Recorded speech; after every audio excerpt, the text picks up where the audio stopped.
Manuel, comment est-ce que tu penses que la synergologie peut nous aider à avoir plus de confiance en soi puis bâtir des relations personnelles qui sont solides? Ça, c'est une grosse question qui demande un gros développement, je pense. Ouais. D'abord, la confiance en soi, je ne veux pas jouer au psychologue, là, mais il faut quand même dire que la confiance en soi, c'est quelque chose qui se bâtit. C'est pas quelque chose qui est inné, là, c'est pas dans nos gènes. Du moins, je pense pas qu'on peut démontrer ça hors de tout doute, vraiment pas. Oui, il y a certains individus qui ont plus confiance en d'autres à un jeune âge. Mhm. Moi, je considère que c'est en très jeune âge que ça peut se passer. Donc, il y a des individus qui ont toujours eu l'air d'avoir confiance en eux, Ouais. puis ça semble un peu ancré en eux. De là, on peut penser que c'est génétique. Moi, je crois pas.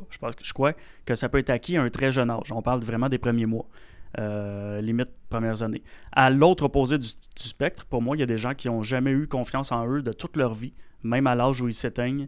Ils ont vraiment eu une dynamique relationnelle avec les gens qui sont entrés souvent dans la soumission où ils ont moins confiance en eux. Bon, bref, c'est ça. Je ne veux pas jouer au psy, mais je pense que la confiance, ça se bâtit. Ensuite, ben, entre les deux, on a tout le champ des possibles. C'est-à-dire que bâtir une confiance, ça se peut. Je l'ai vu des centaines de fois. Là, j'ai des individus et ça se peut. Je veux dire, n'importe qui peut commencer n'importe quand à se bâtir une confiance et arrêter n'importe quand ou plafonner n'importe quand là-dedans. Donc, il n'y a pas de... C'est un genre de continuum, mais il n'y a pas de règle claire là-dessus. Ouais. Puis c'est l'individu lui-même qui doit avoir semé une graine ou quelqu'un a semé une graine pour qu'il y ait un changement. Bref, ça, c'est pas trop mon créneau parce que je fais pas de l'intervention psychosociale. Chez moi, par exemple, c'est rare là, que je parle de moi publiquement, là, mais je veux quand même apporter quelque chose. Moi, je dirais que j'ai pas eu une confiance trop forte. Je faisais quand même pas mal d'anxiété quand j'étais jeune.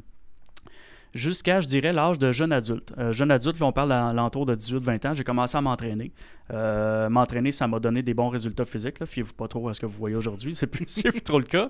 Mais veux pas, c'était pas, je le faisais pas pour l'ego, je le faisais pour moi. Je me promenais pas souvent en camisole, là, puis je jouais pas au bras. Mais veux pas, un jour, là, quand tu as beaucoup de résultats, tu finis par faire tourner des têtes. Puis ça a augmenté ma confiance en moi. Ok. Sans tomber dans tu sais, je restais avec une humilité, mais une confiance en moi. C'est Ça intéressant. m'a aidé. Ok. J'ai eu d'autres points dans ma vie. Là. J'ai été instructeur d'arts martiaux. Ça m'a aussi élevé un peu ma confiance en moi, beaucoup même.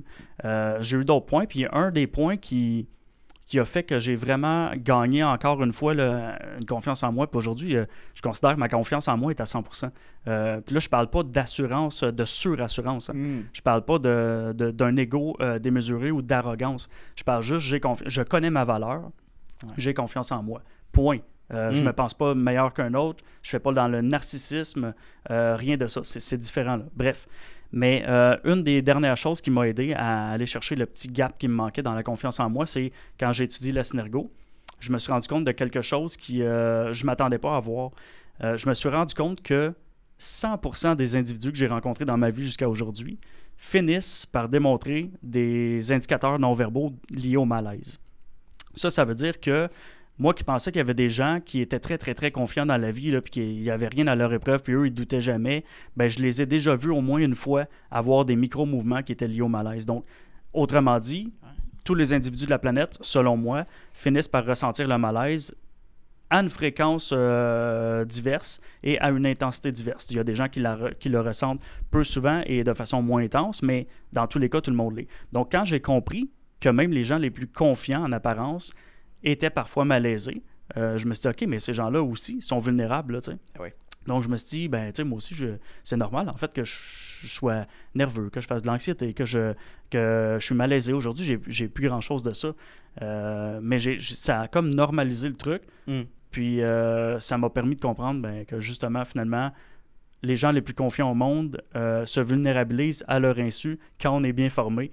Donc, c'est ça, le lien avec la confiance en soi, moi, je le fais là.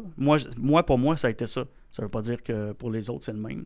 Puis maintenant, pour ce qui est des relations, comment bâtir des relations de confiance, ça, on en a parlé 1 million de fois. C'est sûr que quand tu comprends mieux un individu devant toi, tu poses des meilleures questions, tu obtiens de la meilleure info et tu fais quelque chose d'intelligent dans le win-win, super important, pas juste dans ton profit à toi, mais que l'autre aussi y gagne, nécessairement, ça crée des relations de confiance qui sont plus durables et plus solides.